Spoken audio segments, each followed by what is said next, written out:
4-year-old Maram prays to God to heal her. She prays that she goes back to the way she was before the war in Gaza.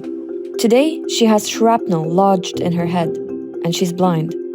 I was sitting next to Maram and her mother on a Boeing 777 Etihad flight to Abu Dhabi after it took off from Al Arish military airport in Egypt to bring patients to the UAE for treatment.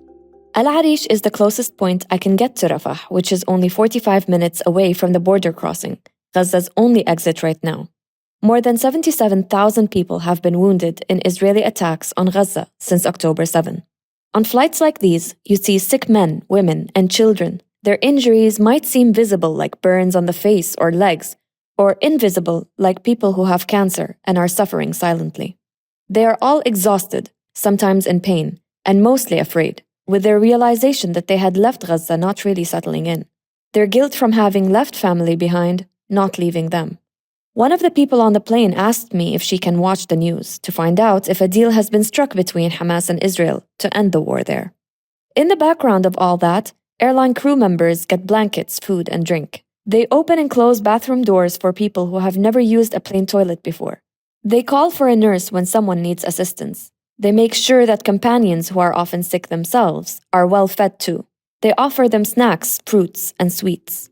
Ala, a mother of two who was bringing her 4-year-old son Thabit to Abu Dhabi after both his legs were severely burned in an explosion, said she hasn't seen a banana in 7 months as she held one given to her by a member of the staff. This is Beyond the Headlines, and I'm your host, Nada AlTaher. And this week, I'm taking you inside one of the flying hospitals that have taken hundreds of Gazans to the UAE for treatment, and tell you why some patients willingly choose to go back to Gaza after receiving treatment here.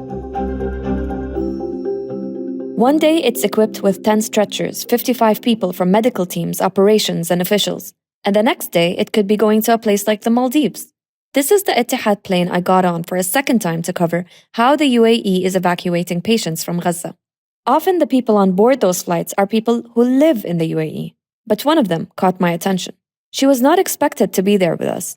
Her face was full of hope, fear, and tears.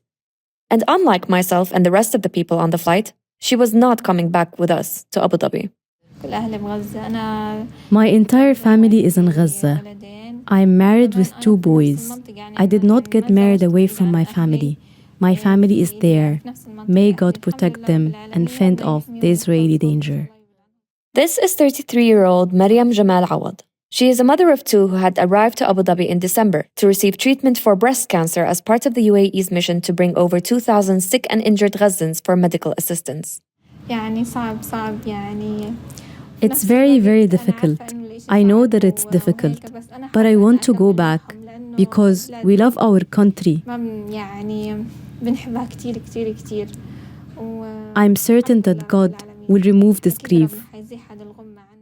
Maryam had been receiving cancer treatment in Gaza since 2020, but all that stopped when Israel launched its war on Gaza nearly 7 months ago. And she said that the hospital she was being treated in at the Strip was hit and destroyed completely, and that the Israeli attacks exacerbated her symptoms. Now, Maryam wants to go back, against the advice of her husband, to return to her homeland and be reunited with her children, who keep asking for her to return. As Palestinians, we've shown the world what it means to be resilient in one's own land. There is no life for a person if they are not living on their own land. Rafah, her home city, is the only urban area of Gaza that has become a sanctuary for more than 1.5 million people who have been displaced there. Every single one of them now is under threat by an impending Israeli invasion of Rafah that Prime Minister Benjamin Netanyahu said he is determined to see through. I had the pleasure of speaking to Medical Commander Joe Coughlin and asked him how he oversees the task of converting a Boeing 777 commercial flight into a flying hospital. We've kind of broken the plane into, in terms of patients and passengers, we've broken it into 3 main sections. There are the patients that will need to come in and have stretchers. And they will come in through the high loader and the door. We've even selected the right doors because relevant to the type of loader that's used, and it's also sometimes relevant to the type of airframe that's used. What's an airframe? The airplane, the actual type of aircraft. Right. So like this is a 777, there could be a 787, a slightly different aircraft. Right. So all of those nuances force you to slightly maneuver a little bit. But the three categories for us are always the patients and their escorts, their colleagues who can walk. So they can sit in any one of the 200 odd chairs that we have. Then we have specifically allocated out all of the chairs at the front of the emergency exits. And they're there for a reason in terms of the people that need wheelchair access or that just need that little bit of leg room, so that we can bring them in the wheelchair and we can then have more, because trying to maneuver a wheelchair, it's easier in those spaces. Yeah. And then the last one is the patients that need, like I said, to come in on the stretchers and so on. So stretchers, wheelchairs, walkers. Who needs a stretcher, usually? Depends. You could have patients... Like what types of injuries? You could have elderly patients that have oncology, cancer, and they're just very weak and frail. So they need more mobility assistance and anything else, or they're simply more comfortable lying down than they are trying to sit.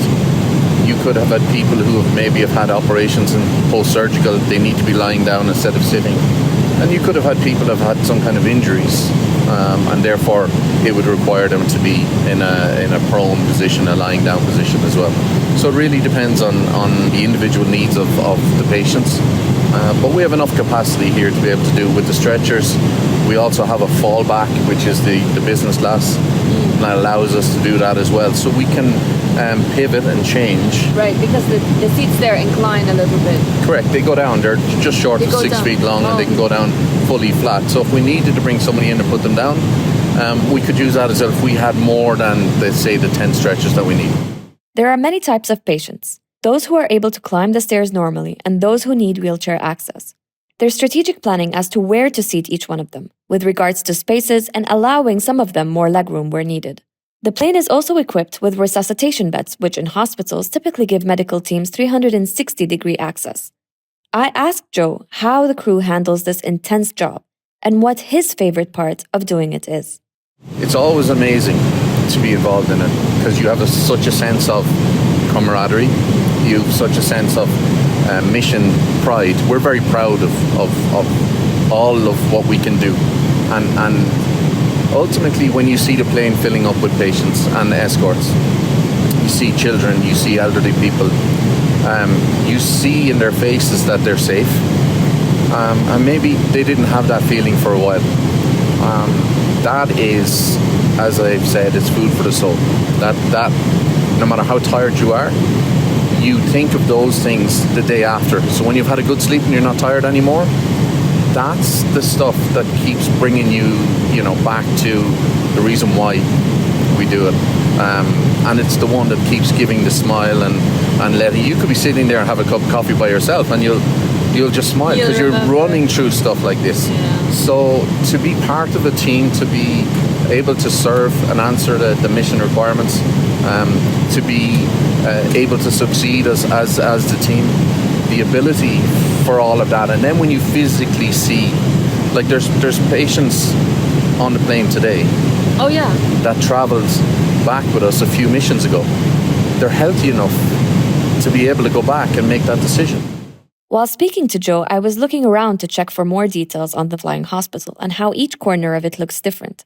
It took a moment to grasp that this same aircraft could be flying somewhere else yesterday or flying normally or commercially to another destination in a few days. I asked Joe about all of that and the cooperation of the cabin crew that this all required. Internationally, yes, there is flights that are medical flights that specifically fly to retrieve people. Of course, but yes. in terms of turning a commercial aircraft, which could have been on a different flight 2 days ago, into a flying hospital, bringing all the resources onto the hospital, or into the flying hospital, and then deliver that to achieve this mission. I'm not really sure that that's been done in the scale that we're doing it, yes. And the consistency of which we're doing it. One of the key lessons that we were able to learn earlier on was we've got multiple teams here with really, really good experience in the different stages. So from a command structure point of view, you need to step back a little bit and decide which lever and which strength you play. It's like playing chess. Which one are you going to move in order to achieve what you need to achieve? when we stood back and looked at the Etihad crew, it was clear to us that the people are coming through this long process. We don't know what they were even going through before they got to this process. So we can only imagine. Every step through that process, they would have seen an authority figure. They might have seen a police officer or a military soldier or immigration or anybody along those lines. And all those people are very important. They have their jobs to do and roles to do. But it's always in a uniform, it's always an authority figure, yes. When you then take Etihads, they have their uniforms, but they're not the authority figure. It's inevitable that trips like this will have such an emotional reaction from some of the teams involved. I asked Joe about one of his most memorable ones. I remember literally 10 feet from where we're sitting, and I don't know if I told you the last time we met, and I still clearly remember there was a lady who had delivered her little girl in in the conflict zone and in the house that had been literally bombed. No medical assistance. Beautiful little girl was born. 3 weeks. She was only 3 weeks old when that lady and her little daughter came to us. The Etihad crew put her into a new little baby grow. They put her into a bassinet up here, and her mother was sitting right in front of her. And I went by, because I have 4 girls. Yeah. Right? So little baby girls remind me of my girls when they were all way back so young. And you know when a baby's having a really good sleep, they put their arms up like this, like I give up, right? They put up, she was like that. And her mother was crying. And I checked on the mother and said, "You okay?" She said, "That is the first time since she's born that I know she's really, really safe." The process keeps improving every time. It's not the first time that I cover evacuation trips from Gaza for medical treatment. I remember before, the plane would first pick up the passengers from Al Arish, then head to Cairo, where the Etihad crew would be switched out to prevent them from exceeding their working hours. But after receiving the necessary approvals, the flight now stops at Cairo before heading to Al Arish, allowing the plane to head to Abu Dhabi directly from the Egyptian city closest to Gaza with no stopovers. This is also good news for the Gazan patients on board, who become more optimistic about their future the closer we get to Abu Dhabi and the more directly we get there. While waiting for the plane to take off, I got the chance to speak to cabin manager Kiran Sadashifan, who has been on board all but 2 of the 17 flights. I asked him about how he and his team prepares for such a special mission. So behind the scenes, I would say, our role in this particular mission as a cabin crew is making sure we provide the best hospitality service to each and everyone who comes on board. Hospitality for us is number 1. Safety, always number 1 as well. But hospitality is something which we go out of our way for this one particular flight.